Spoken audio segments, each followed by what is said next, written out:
Hello and welcome to Grandad's Story Time. This story is about Kipper's birthday from Kipper Story Collection. Kipper's Birthday by Mick Inkpen. It was the day before Kipper's birthday. He was busy with his paints making party invitations. In large letters he painted, "Please come to my birthday party tomorrow at 12 o'clock. Don't be late." He hung them up to dry and set about making a cake. Kipper had not made a cake before. He put some currants and eggs and currants and flour and sugar and currants into a bowl. Then he stirred the mixture until his arm ached. Next he added some cherries and stirred it once more. Then he rolled it with a rolling pin and looked at what he had made. "I have made a flat thing," he said. Kipper squeezed the flat thing into a cake shape and watched it bake in the oven. To his surprise, it changed itself slowly into a sort of heap, but it smelled good. He put the last remaining cherry on the top for decoration. By this time, the party invitations were dry.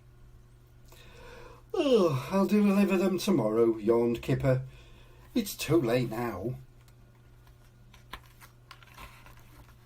Kipper woke bright and early on his birthday. His first thought was, balloons. We must have balloons.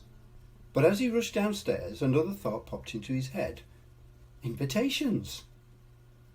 Kipper ran all the way to his best friend's house and stuffed the invitation into Tiger's hand. "That one's yours." "Those are for the others," he panted. "Can't stop. Balloons." When he had gone, Tiger opened the invitation. "Please come to my birthday party tomorrow at 12. Don't be late." At 12 o'clock, Kipper carefully placed his cake on the table and sat down to wait for a knock at the door. He waited and he waited, but nobody came, not even Tiger. The cake smelled good and Kipper began to feel hungry. At 1 o'clock, he ate the cherry from the top. 2 o'clock passed. Still nobody came. Kipper pulled off a large piece of cake and broke it open to see if there was a cherry inside. There were two. He ate them both and began to feel better. By 5 o'clock there were no more cherries to be found. Kipper stretched out on the table feeling very full and very sleepy.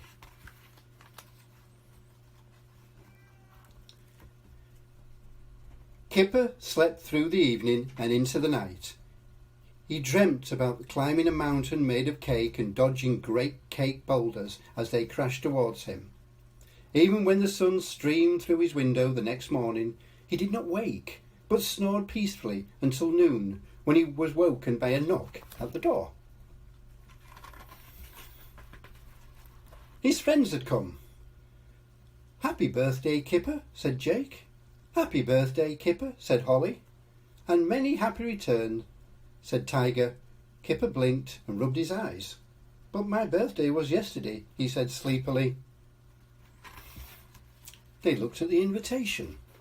"Please come to my birthday party tomorrow at 12 o'clock. Don't be late." Kipper looked puzzled. "So my birthday is not until tomorrow," he said. "We haven't missed it after all." No, said Tiger. "Your birthday must have been tomorrow, the day before yesterday." Kipper looked puzzled again. Tiger went on. "So yesterday it would have been today, but today it was yesterday. Do you see?" Kipper did not see. His brain was beginning to ache, so he said, "Cake, anyone?" And then he remembered that he'd eaten it all. "Never mind," said Tiger. "Why don't you open your presents?" The presents seemed a bit odd. The first was a napkin from Jake. The second was some candles from Holly. "Very useful," said Kipper, trying not to look disappointed. But the third was the most useful of all.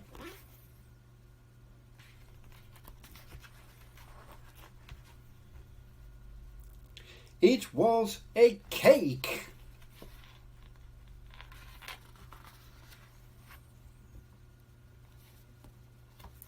Thank you for watching. If you like this content, please give me a big thumbs up and subscribe for more stories.